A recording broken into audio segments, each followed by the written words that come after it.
Welcome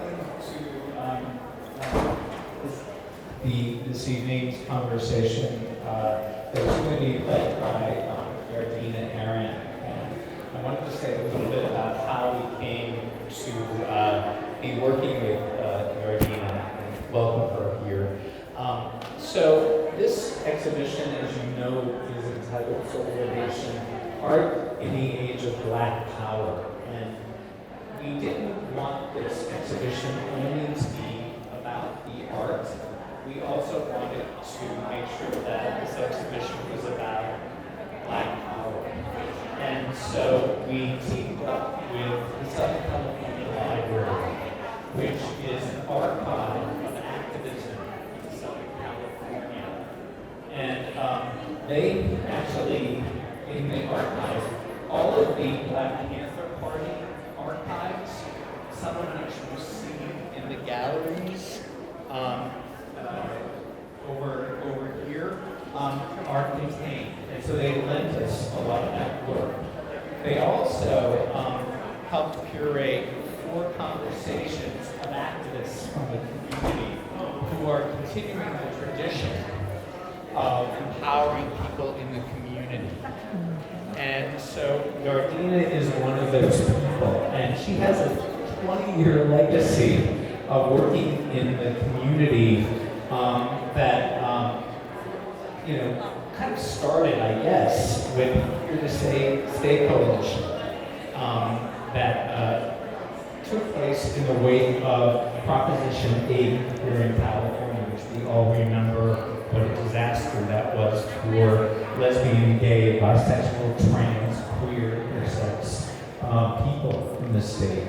And she also then began working to give those communities visibility within the MLK Day parade, which happens annually in South Los Angeles.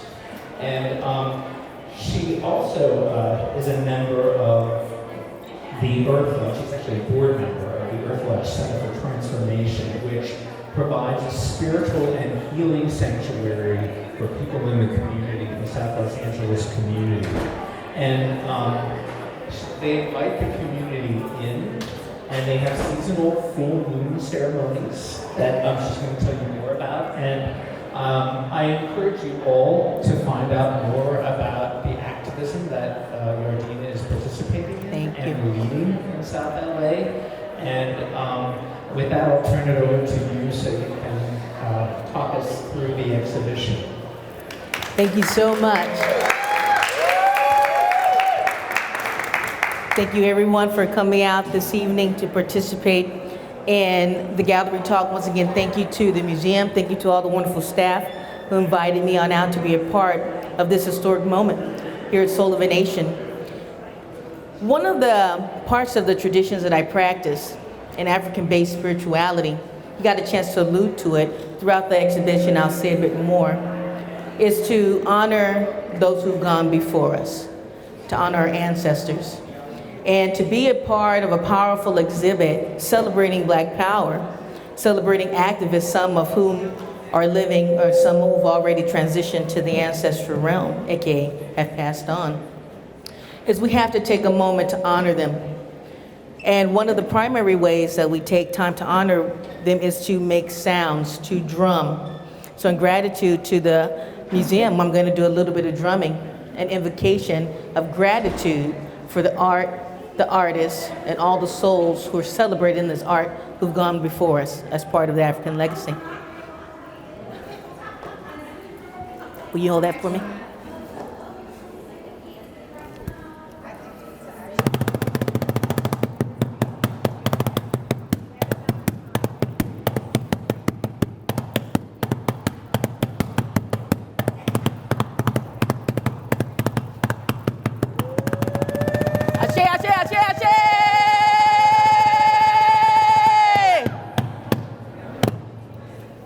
Now we can get started.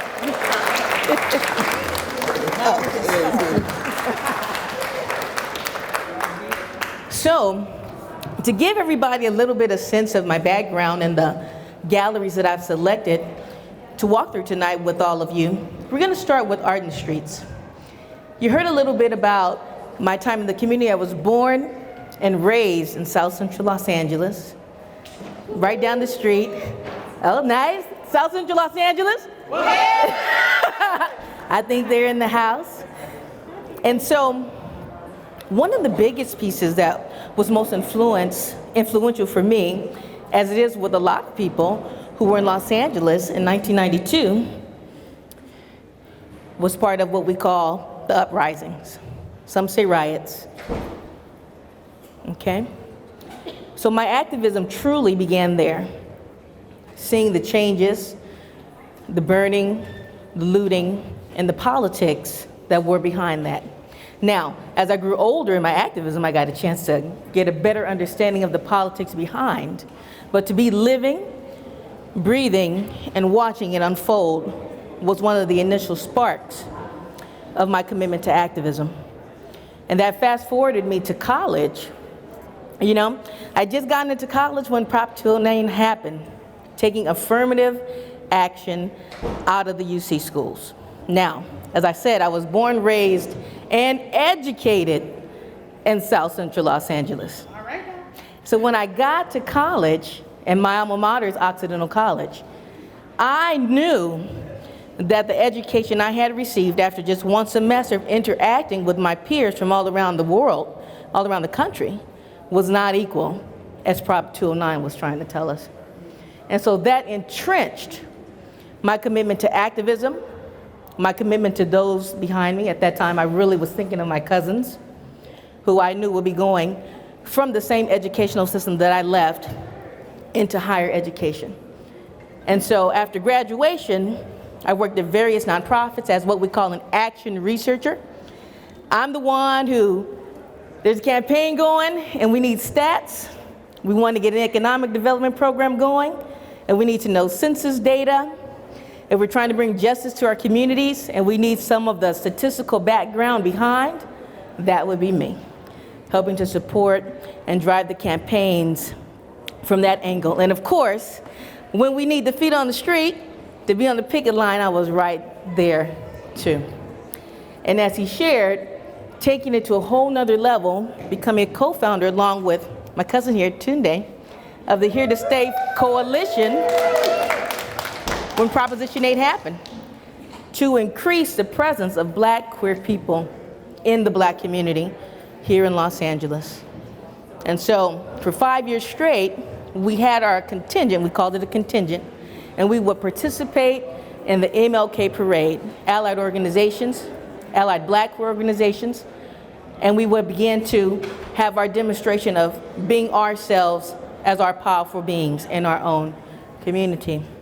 And so interacting here at this particular exhibit of Black Power, Soul of a Nation, 1963 to 1983, was very, very profound for me. So if you'd walk with me to Art in the Streets, let's go take a look. It's not very far. Just gonna go through one exhibit and it'll be the second one. Get close.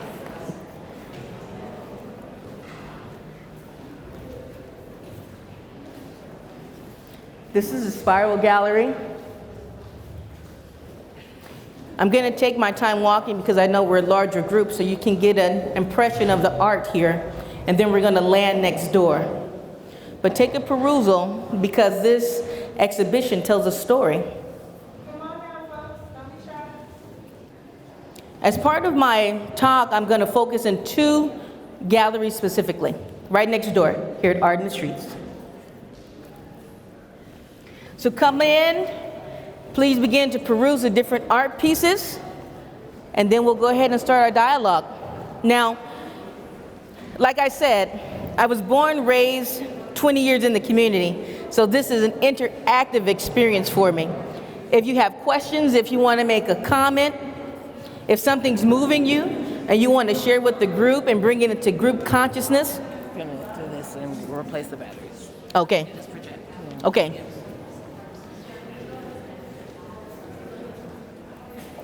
Please make sure that you get a chance to just share it.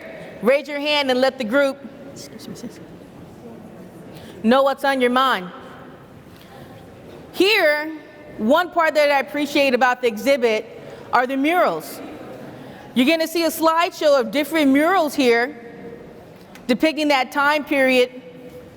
And murals, for me, played a very, very important role, especially while marching. Because if you're marching for justice, for your community, for your social group, for your economic group, what are you going to be inspired by when you're walking down the street? A mural, art in motion, art that can inspire you along the way as you march for justice. So for me, murals have always played an important part in social justice work.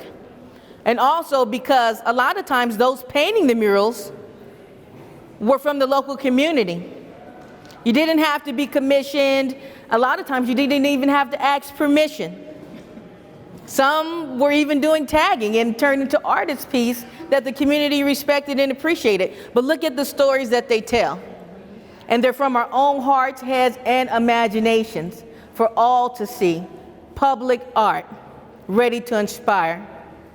So this was one of the pieces that moved me here. Because there have been many murals, especially while walking down Crenshaw, that we saw to inspire us along the way as we marched for justice for Black queer people in our community and visibility. Another piece that I want to turn your attention to is all power to the people. Raise your hand if you heard of all power to the people. Yes, we have. Yes, we have. And as you look along this whole entire wall, this piece, can somebody tell me what do they see as a common theme in these pictures? We're going to come back to this one because this one actually made me stop in my tracks. But when you see this one, when you see this piece, this piece, who's in these pieces that we don't often see?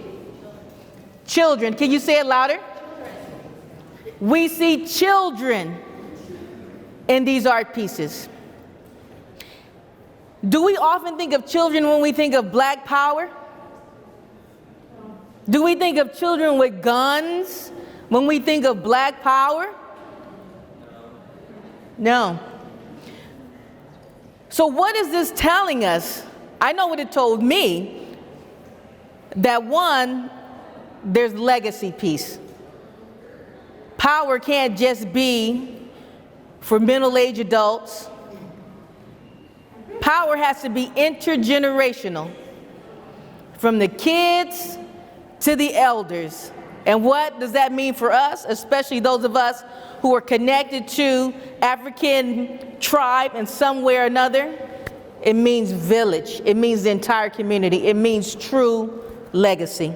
So what I didn't see in a lot of other pieces of the museum was the visibility of children and their importance in the movement. And in these cases, the radicalization, right? A lot of times these days, what are we seeing when we hear about guns and children? A school shooting, right? So to see children with guns depicted in this way in defense of their visibility and their power, their radicalization, was something that I had to take note of and needed to share with the group, because that's not something that we see often. I mean, when you think of the children in your life, imagining them with a gun, feeling that that much was on the line to arm your child is something that gives me pause. So I want to share that with the group. Anything else that the group wants to chime in that they see along this wall that's standing out to you to put into our group consciousness?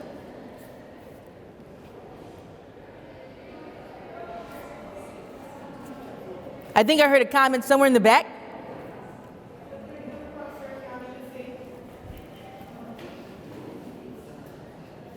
I'm sorry, I didn't hear you. Okay, before we leave this wall, apologies if I didn't hear you, please just say it really loud so I can hear. This piece, you must maybe circle back to if there's time at the end to see this piece. This particular piece outlines the number of wounded and lost lives of different political tragedies and atrocities that have happened. And of course included are those lives lost in the African slave trade. I've never seen a map such as this. As you heard in the introduction, my share, I'm a researcher by trade and by passion in the justice movements. So numbers are very important to me in terms of telling our story and sharing the importance and relevance of what's mattered in statistics. And to see this depicted in this way, I can't even read all the numbers. I had to take it in as an emotional experience, even as a researcher. So please, I encourage to circle back because the numbers sadly add up. Do you know if that map's available anywhere? That I don't know. That I don't know, but I'm sure some of the folks here at the museum.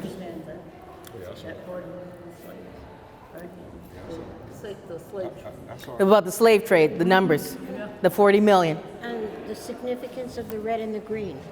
And she said, and the significance of the red and the green. What is it, the significance? Well, I know what it is for me. Do you want to comment? No? Okay. Or I can, does somebody want to comment on the red and the green? I know I've been talking. Okay, I got the sister here. The black is for the people, the red is for the blood, and the green is for the land. The fertility of the land. Ashe. And when if you hear me say ashe, that means and so it is. A lot of those of us who connect to African culture will say ashe in remembrance of the information and the importance that's being shared. Okay, thank you. Thank you. Once again, we see more intergenerational pictorials of struggles for Black power. Sometimes I don't even like to use the word struggle when equating it with Black power or equating it with Blackness. I'm trying to be conscious about changing even the paradigm of that in order for Black people to feel powerful, that it must be a struggle. So we're even changing that. And that's one piece that I liked about this one. We're creating a new language. You'll see the ABCs outlined with powerful people, places, and remembrances of the Black Power movement. Is literally rewriting a new language, changing the associations that come to mind. A is Ashanti, B is Black Power, C is community control, D is Dubois, E is for Medgar Evers. EYA Medgar Evers, we give thanks to the sacrifice that you made, Medgar Evers. F is for freedom, G is for Ghana. And the list goes on and on from A to Z. Because we know what? For those of us who may have lost our language, who may not know the language of our ancestors, is language an important thing? Absolutely. So to see a language, in this case, the English alphabet, and Spanish too, with a couple more letters, but to see it rewritten in the context of powerful things, powerful places, powerful people, to Black power is a very, very, not just symbolic, but it changes the linguistics, which changes the way that we think, and the way we think changes our reality. It's a new alphabet. Ashe? Okay. I can't even mess with this one. My soul is like, even I'm not ready for that. Sometimes it's like that. You got to know what you're ready for, right? I thought you would speak on this stuff. Yes. And I guess in a way that is speaking on it. The sister up front said, for this particular door, with the billet holes, for Fred Hampton,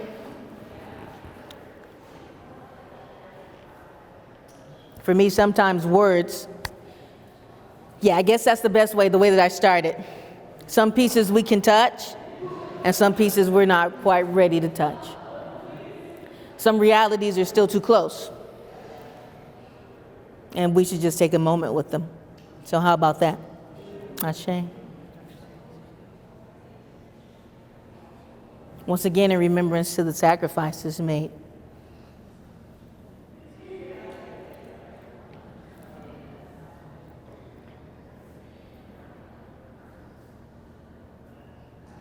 And what's behind the door, right? Spiritually speaking, religiously speaking, we know that that's not the end. What's on one side of the door is not what's on the other. Ashe.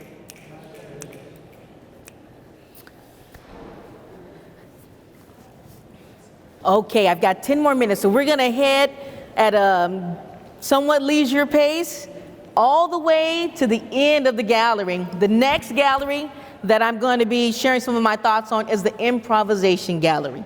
So we're going to walk through the rest to get to the last piece for our final 10 minutes together.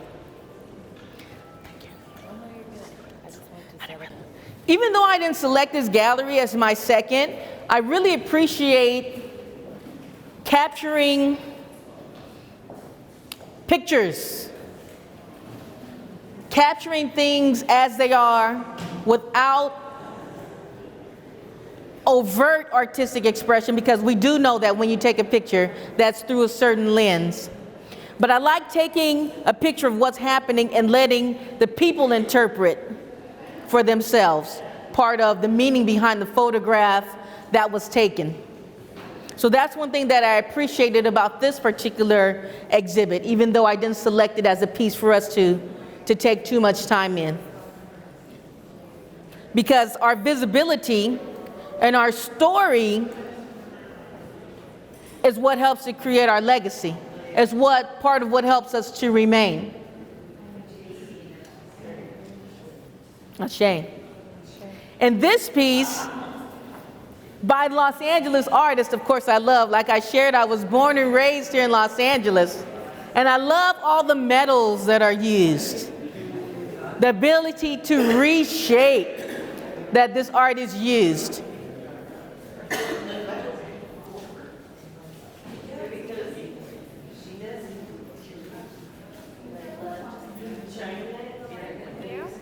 Thank you. I love his use of metal, because if you make something out of metal, it's harder to destroy. It's got more longevity, more staying power, and it can withstand more. So when we're talking about power, black power, if something's made of paper, it can easily burn up. But with metal, it can stand the test of fire and flame. It's enduring. So that was one of the pieces that I appreciated from his perspective, being from Los Angeles, seeing it as a place where we can reshape with a strong foundation. Right now we're walking through the East Coast Abstraction Gallery. We're almost there to the Improvisation Gallery.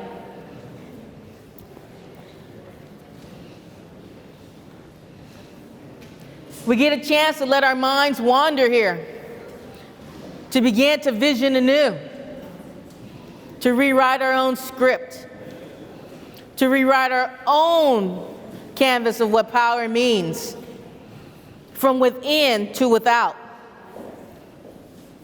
Almost there? Almost there.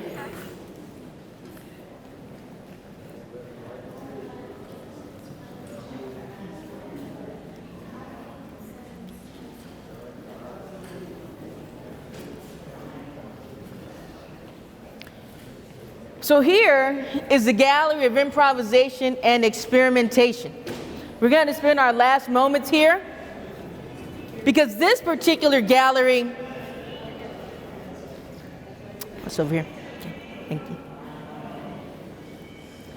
This particular gallery is where we get to imagine anew. We're invited in by the artists in this gallery to revision what power means. Now, when I was sharing a little bit about my past and my development over 20 years in activism, there was a point where I got burnt out after about 12 years into my movement work. And I needed to revision anew. And for me, that was tapping back into spirituality, and that were is where my work and my connection with the Earth Lodge Center for Transformation came from. To tap into and revision, how can my work become sustainable? How can it become renewable? And the way we do that is we get to set down the script. We get to set down the images. We get to tap into a different part of our minds, a different part of our hearts, and to begin to reimagine what power even means.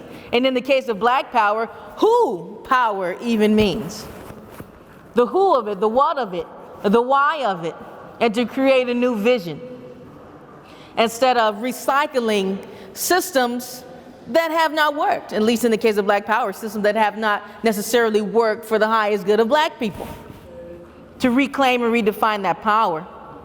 So here I get a chance to tap into a different part of my mind. I'm not seeing guns. I'm seeing something that may be the shape of a gun, but it might not mean death.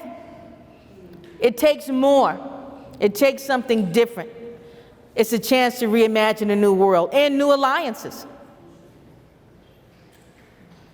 So that's one piece that I appreciated about this gallery. And of course, I appreciated the colors from this piece right here. I'm not saying I wore this shirt to match this piece. That's not what I'm saying. I'm not saying that at all. A little bit, I'm saying that. But to honor the imagination.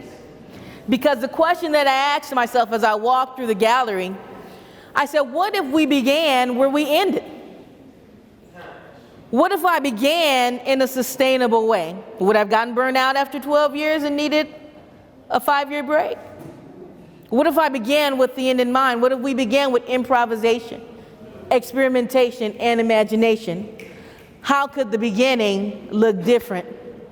And what will the new ending become? Okay? I'm going to keep going until I get a time sign. One piece that I wanted to share, not only in this gallery, can you help me with this, Janelle, just in case? Is this last piece here, the Betty Sarah pieces? If you can walk through and then come back out. Do a little line in and out. We're going to do a line in and out. Thank you, I forgot not to tell them. Oh, no. This piece honors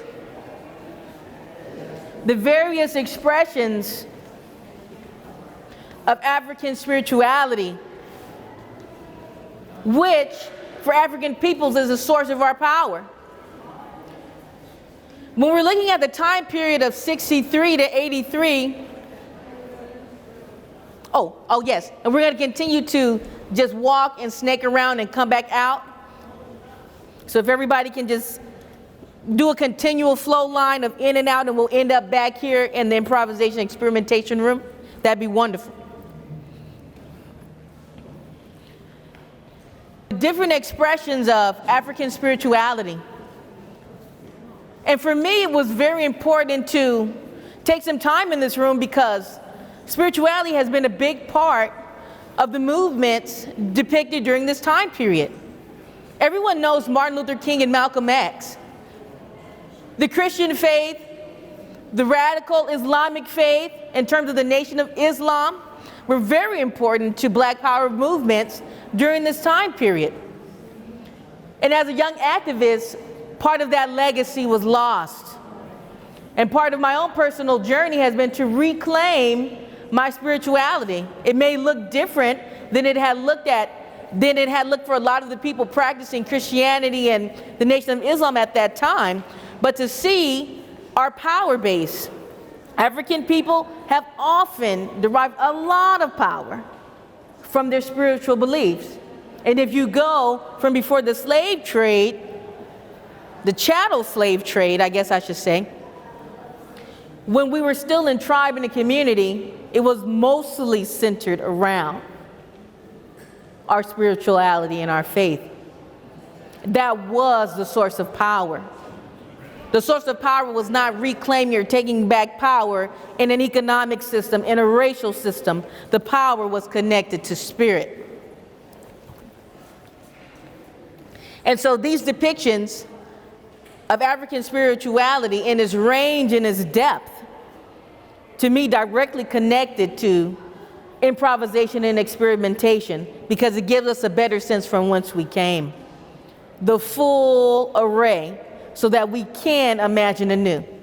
We don't have to start from scratch when we're revisioning Black Power. We have a past, we have a present, and we take all of these tools and we shape our future.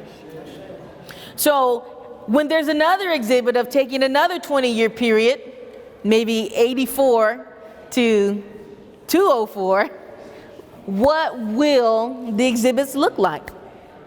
When we've had another 20 years to improvise, to imagine, and then from 04 to 2024 into the future, the futurism, what will the exhibits look like then? What will be the art on the wall? What will the spirituality look like?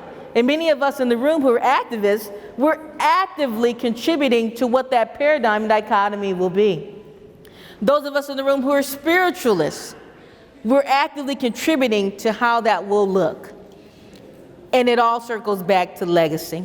Rewriting the script of who Black Power is, what Black Power is, and what power in itself is. So thank you, Janelle, for having me. Thank you to the Broad Museum. Thank you to all who came out to participate in this gallery talk. I appreciate you, and I hope that you found something useful in my share tonight. Thank you.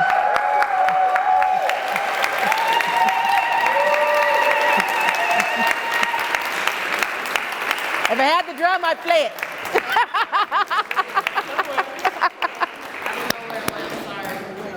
I didn't know if anyone had, there were 3 minutes or 2 minutes.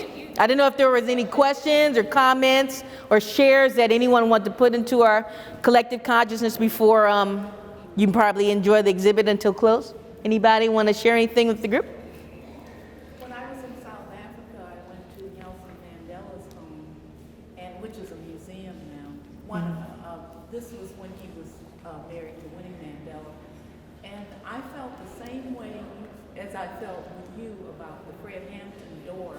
When you look at the bedroom of Nelson's children, and it's just riddled with bullets. The South African police just came through and decided to shoot at that part of the house, and it just does something to you.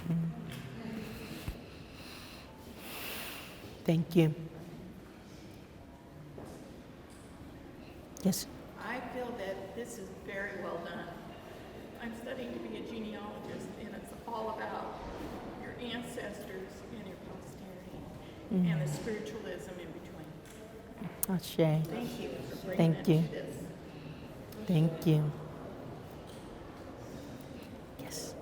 I just wanted to thank you for pointing out, and I don't remember what gallery it was exactly, the children that were pictured. Because lately I've just been thinking about the ways in which Black children are depicted in mainstream media, and it's kind of, I come to understand that like Black children don't get to be children from the outside looking in, Yes. but for a Black artist to still depict children as just children is, I really appreciate you pointing that out. Thank you.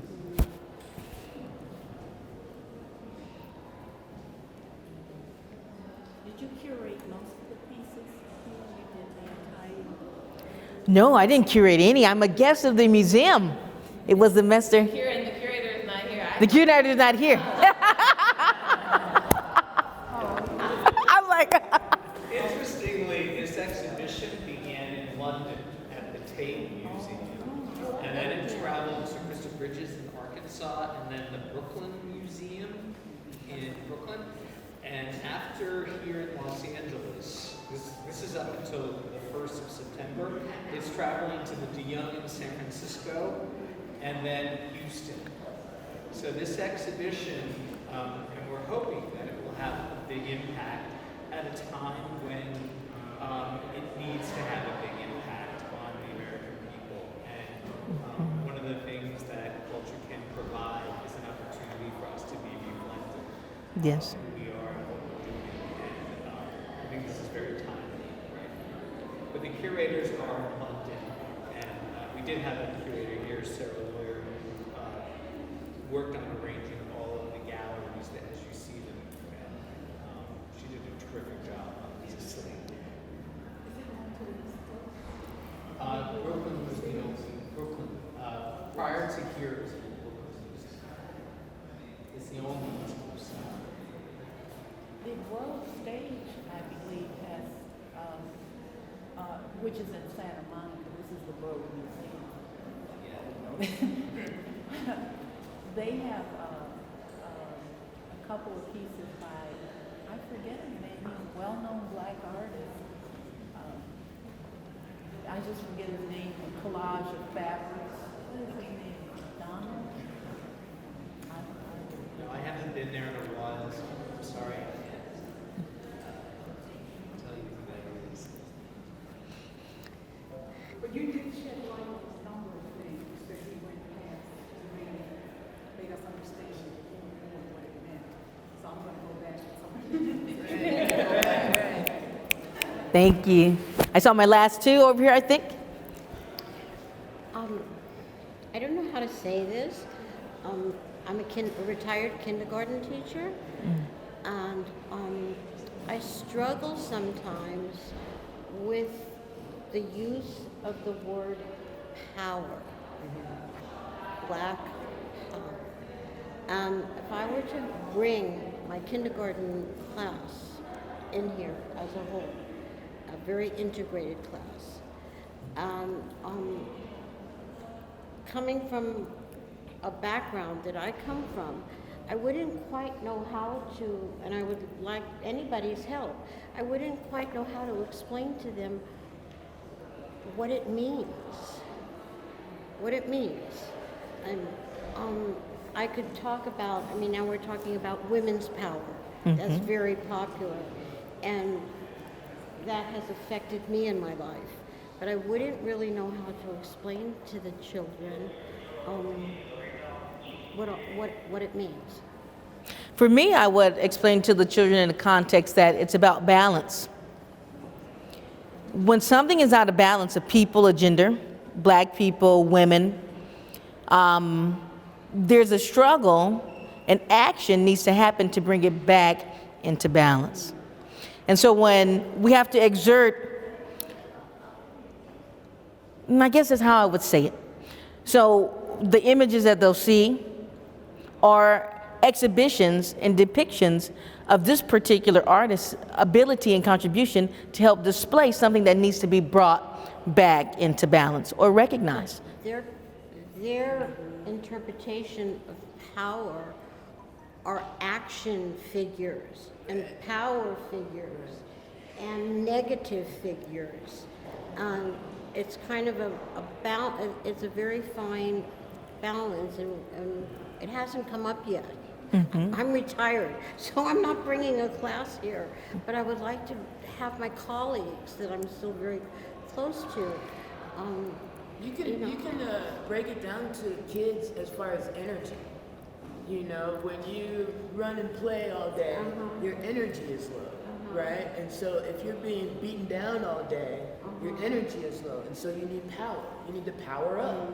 And so you can say women's power, black power, whatever, as far as kids can understand. They don't know all the stuff we know yet. And so if they like action figures and they can relate to that, just as far as energy, you can relate to them as energy. You know, and when your energy's low, you gotta bring it back up. When your phone is low, you gotta plug it in and give it some power. You know, that's the basic. We can all relate to that. We can all relate to that. Last one. Yeah, I just really appreciate you bringing us here to see the piece about imagination. I just actually thinking about power, it's like where does part of our power come from? It's being able to even think about releasing ourselves from the chains that keep us binded, from being able to be creative and reach deep inside and figure out what it is that the future can look like very differently, because we lose hope because of the chains. And so I just really appreciate coming into the space. I feel like I was like, you know, like the kinds of colors and things that don't quote unquote make sense, that people are afraid of or don't understand. but it's through that that we figure out what the future looks like. So I really appreciate you bringing us into this space at the end. Thank you. Ashe. I appreciate the transition of the pieces. Yes. So we're not stuck in that time and that pain. Yes. You know, and we came into the 70s with all kind of color and vibrantness, and we came into this room with the clothes and the representation of people being together and women being together and women being strong and things like that. So Yes. I just appreciate the flow of it and not having to be stuck in that, and you putting light on the fact of the matter of our beginning doesn't have to look like our end. Our beginning doesn't have to look like our middle. And how we can change that and imagination comes in. So I really appreciate that. 'Cause a lot of times we get stuck back there and we need to power up. Thank you. I think you missed your calling as a curator. Right? Or founder. That was powerful. Thank you. And how it all was happening at the same time. This is from one time period. All of this thought and all of these exhibitions of power were happening simultaneously. Wow.